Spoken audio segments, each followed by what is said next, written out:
What is up, everybody? Welcome back to another video. Today I will be making a video about the Pittsburgh Penguins, if you cannot tell by my hat, and my beautiful, beautiful jersey.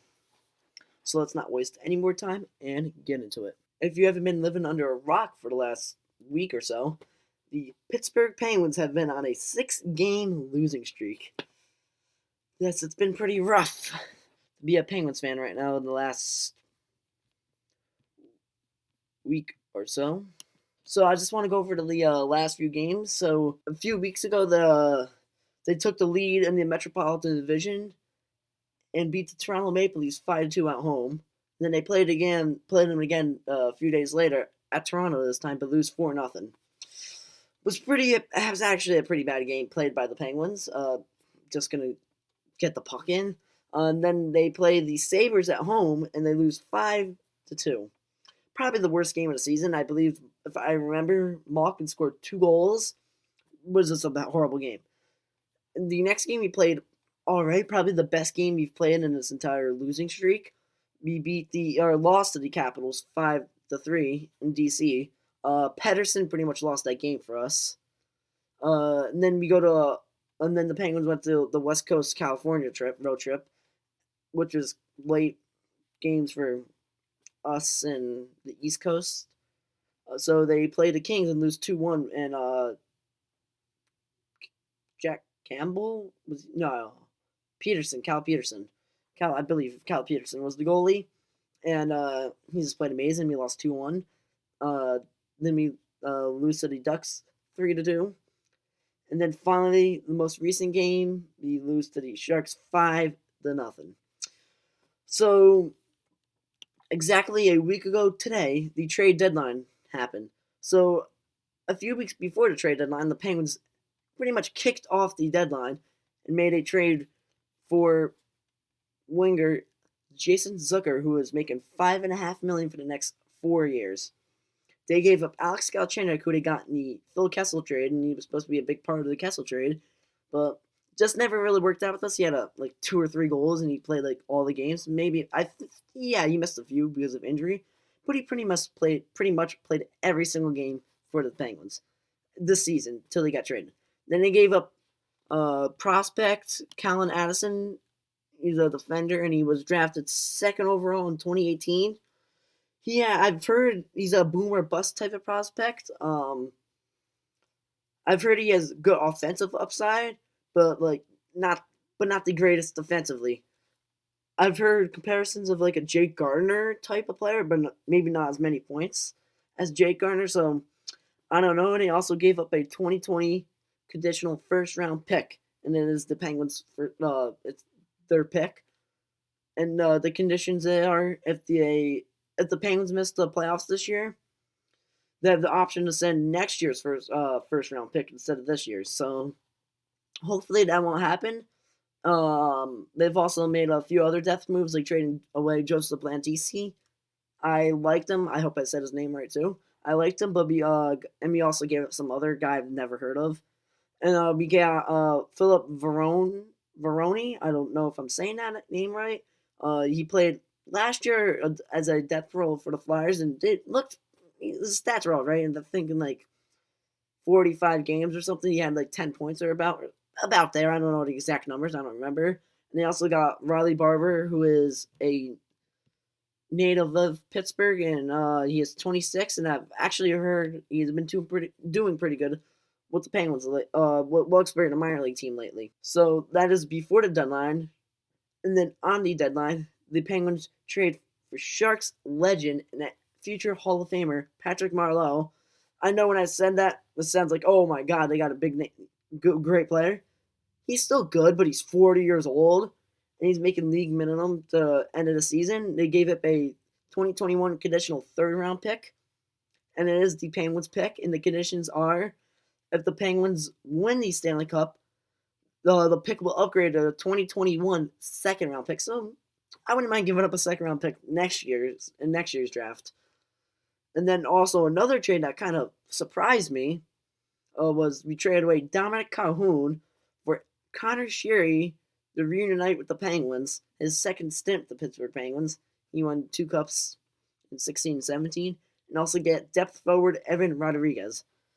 So Rodriguez, he's probably just going to play a depth role. I don't see him playing a ton of games, but I feel like Jim Rutherford, the GM, got him for because we've had so many injuries. And actually, right before I was about to make this video, uh, Dominic Simone has announced that he's out week to week, lower body, I believe. I don't remember. And John Marino and Brian Dumoulin. John Marino's been out for a few weeks with a broken cheek or face bone or something. I don't remember. Taking a puck to the face, but I feel like he's going to wear a shield for a few weeks. He is a game time decision tomorrow. And Brian Dumoulin, who has been out for about like 2 months. I forget what he did. He did something to his ankle, Achilles, or something. I forget. So, and he had to get surgery on it. He's been out for like 2 months. So finally, we get him back. So those are two huge pieces coming back to the Penguins. So yes, that's just a little recap of what's going on with the Penguins right now. Now let me say my thoughts of what we should do. So as when I'm filming this video, the Penguins play tomorrow at home against the Senators, March 3rd. Yes, March 3rd, Tuesday. They play against the Ottawa Senators, and hopefully just get a win. You're playing the damn Senators, for God's sake. It's not like you're playing the Lightning. You're like the Bruins or something. So, with the 6-game losing streak, should Penguin fans be nervous? Yeah, it's not a good look to lose 6 games in a row, but to tell you the truth, I'm just upset, but not really like nervous because we'll make the playoffs. And as of right now, we are the 3rd seed in the Metropolitan Division, and the Flyers and Capitals are ahead of us. The Flyers have 38 points with 65 games played, and the Capitals have 65 games played with 86 points. And the Penguins have 64 games played with 80 points. So if we win tomorrow, hopefully, we'll be only a point behind the Flyers. And the Islanders are behind us with 64 games played and 78 points. So they're coming up behind us.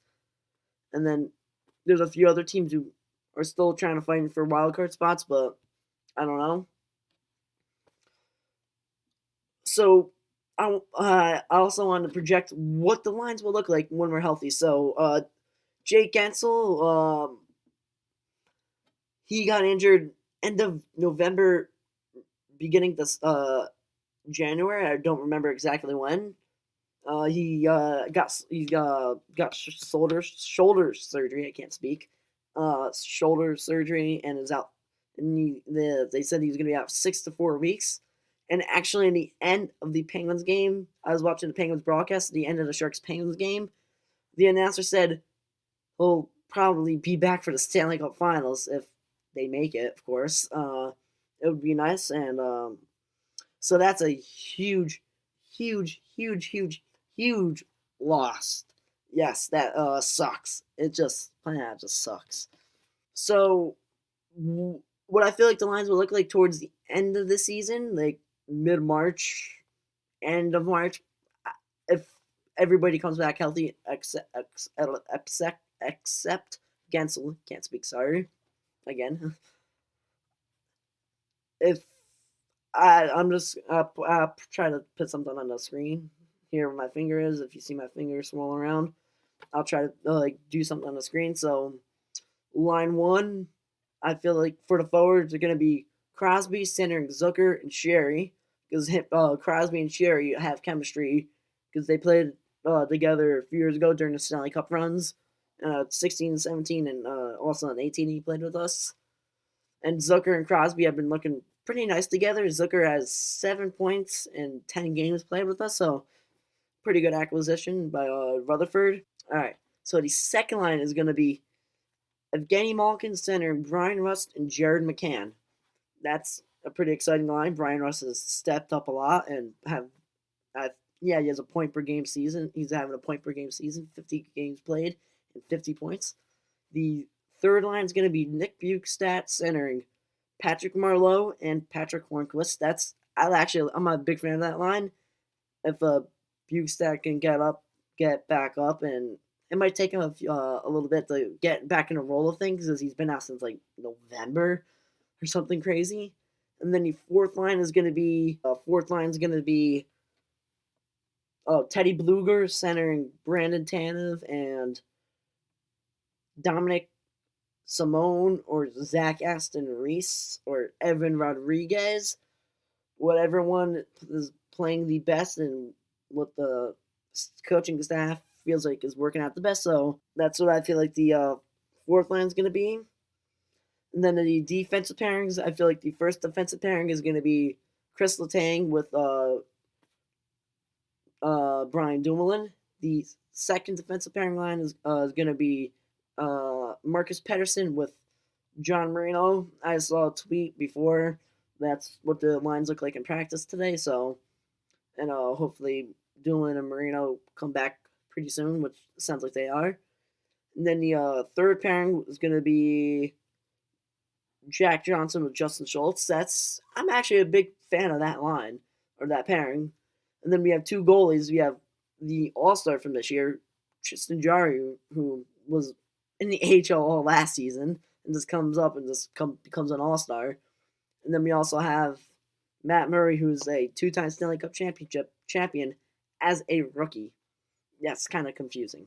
But yes, he won 2 Stanley Cups as a rookie. As a starting goalie in the Stanley Cup final, so not like he was a backup. So, who do I feel like is going to be a starter for the rest of the season and going into the playoffs? I feel like it's going to be Murray. Because first of all, he has more experience. Second of all, he's a great playoff performer. You can't blame him for last year's sweep against the Islanders and the elimination against the Capitals in 2018. He's still a great playoff performer, but it's good to know if he's not playing the best, you can just throw Jarry in. And also, if you might forget, we also have Casey DeSmith, who was the backup for us last year, kind of saved our season a lot when Murray wasn't playing that great and was injured. So, yes, that's probably going to be the Penguins for the rest of the year. Won't be too worried. Probably make the playoffs. I'm going to say second seed with 102 points. This is a wild guess. Could be less, could be more. All you need to do is make the playoffs. But thank you guys for watching. See you guys in the next episode. Peace.